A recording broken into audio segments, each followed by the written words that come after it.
Hey everybody, your favorite neighborhood swordsman here, and today I'm going to be talking to you about how to do your strongest parry.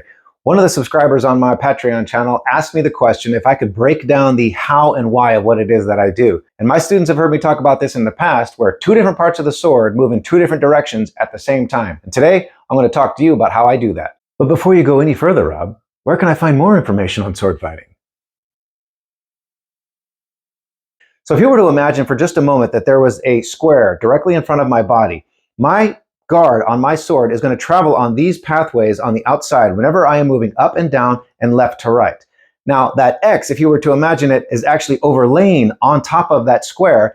Anytime that I need to go, for example, from a high upper right to a low left, then I'm going to travel that X. And if I'm going from the upper left to my lower right, again, I'm going to travel that X. So together, those two shapes determine only one part of my sword, where the guard goes and how it gets from point A to point B. The tip of my sword, however, is going to follow a very different path. If you were to imagine instead a long oval existing in front of my body, this is the pathway that my sword is going to follow depending upon whether or not I am parrying to the right of my body or to the left.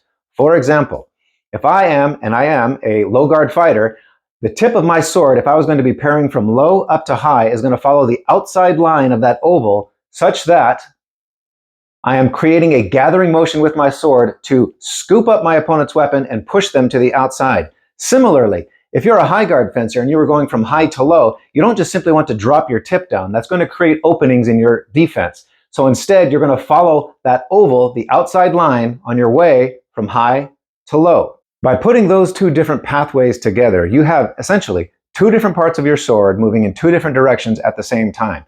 If I'm going to be some high guard fencer, then my guard, when I go from a high parry into a low parry, is going to follow a straight line going down.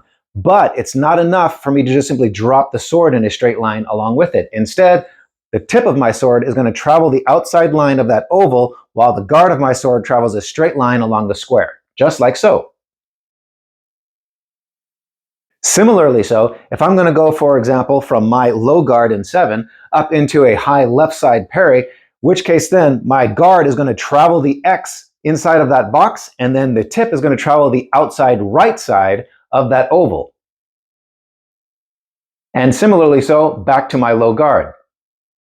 In my own experience, I have discovered that those three shapes that I just described, the square, the X, and the oval, if your sword is following along those two pathways, whereby your guard is following back here and the tip is following the oval out there, you create a much stronger and all-encompassing parry that is going to gather up your opponent's weapon and push them to the outside without leaving those telltale holes that I so often like to exploit against my opponents.